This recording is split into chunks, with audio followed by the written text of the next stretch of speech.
Season 1. Travel back in time to the first Avengers where Loki tried to conquer the Earth but was stopped by Avengers Endgame. During the time of heist to steal the Infinity Stones, Hulk took the stairs to the Tesseract, ended up right in Loki's hand. So now, on the other side of the world, Loki immediately resumed his plans for world domination. But then, something very unexpected happened. These futuristic looking people coming through a portal, and they're not messing around. Actually, they're from the Time Variance Authority, the TVA, who monitors the timeline, and their vibe here is a hilariously boring bureaucracy which runs on ridiculous retrotech. We get the rundown from Miss Minutes in a Jurassic Park style cartoon. There used to be a chaotic mess of a multiverse, but the timekeeper here has organized it into one sacred timeline, and so now if anyone steps off their chosen path, they are a variant, and the TVA steps in to prune them, and by prune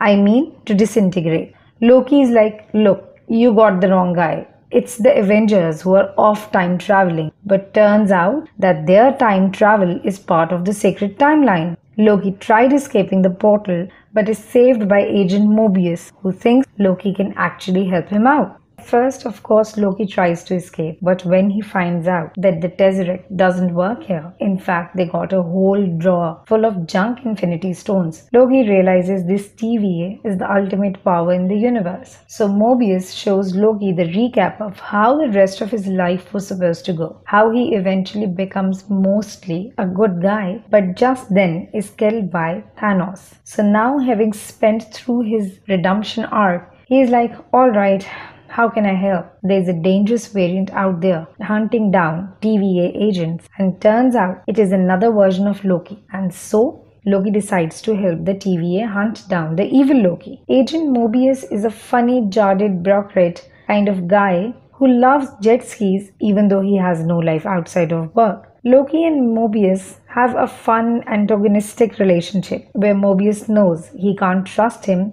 but despite that, they start to bond and do become kind of friends pretty soon. Loki figures out that if you go to an apocalyptic event, you can mess with the timeline all you want. It won't register any variance because nothing matters. Everyone's wiped out anyway. So they track evil Loki to a mega hurricane in the near future Earth. Loki has this enchantment powers to get inside people's head. And there's another blow. That evil Loki turns out to be a girl, and now her master plans come into fruition as she sets off Nexus events. So now her master plans come into fruition as she sets off Nexus events.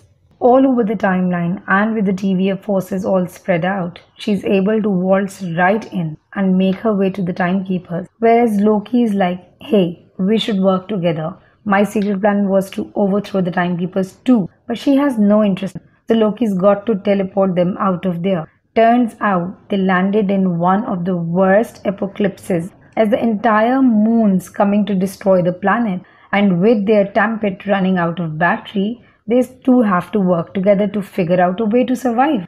They start to bond by swapping stories of their alternate lives. She goes by Sylvie. By the way, there's a fun shenanigans when Loki got drunk and gets thrown off the train, but pretty soon they're out of time. They've got to fight their way to evacuation ship, which does not evacuate. Sylvie tells the story of how she was just a little girl when the TVA came and ripped her out of her life.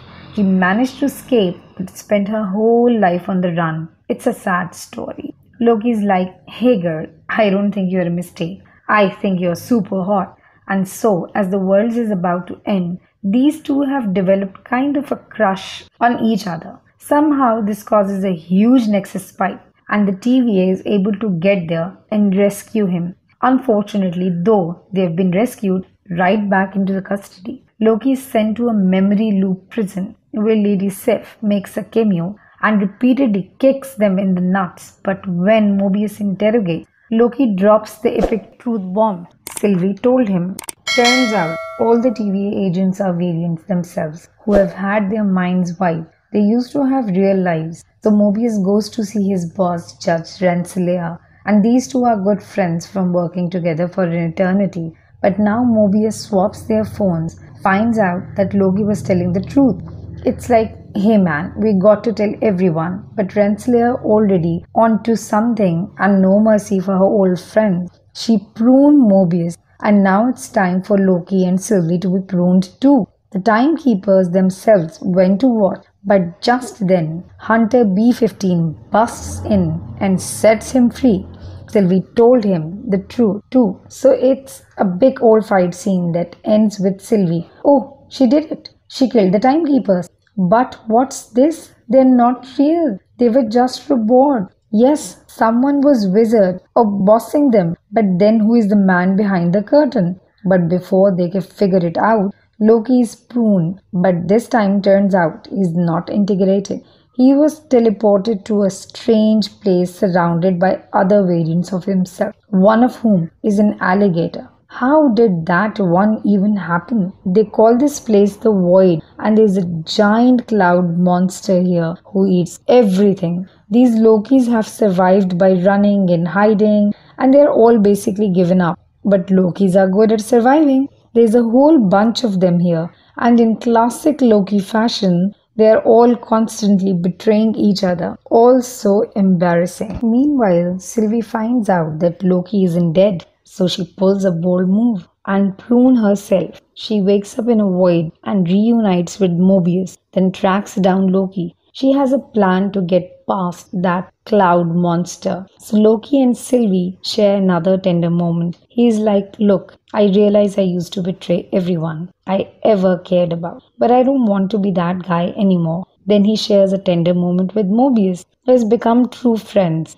And as he goes back to deal with the TVA, Loki and Sylvie are going to fight a cloud. Sylvie starts enchanting, while Loki pulls the Jurassic Park flare distraction. But the much better distraction comes from old Loki, who summoned an entire illusionary Asgard. In the end, he sacrifices himself, but bought just enough time. Oh, they've enchanted this thing, so now our heroes get to find out who is really behind the TVA, living in the spooky castle at the end of the time. And turns out, the most powerful being in the universe is just some guy he doesn't even give a name, except for He Who Remains. But all comic readers know who he is. He explains he was a scientist from future Earth who discovered the multiverse and traveled around, making friends with himself, but some versions of himself were not so friendly. They wanted to conquer the multiverse. Started an epic multiversal war that almost wiped out everything. Apparently this guy was able to end it, and he created the TVA to keep the multiverse one nice, neat, sacred timeline. And so yes, the TVA is bad because it takes away all free will, but it's better than giant multiversal war, or if it was ruled by an evil version of himself. He's been here now though for an eternity. He's ready to retire, and he wants Loki and Sylvie to take his place. It's like, you guys can run the TVA however you want. Just don't let other versions, evil versions of me, exist. This is quite a lot to take in, but Sylvie's of the mind they should just kill this fool, while Loki's like, we need to talk it out, Sylvie. Sylvie likes talking things out with her sword. Though they have a Loki fight, but in the end, Loki's like, hey girl, I don't want to fight you. In fact, I love you. Oh yes, these two again had a tender moment. Alright, but Sylvie like, hey, I still got to do this. She pushes him back to the TVA,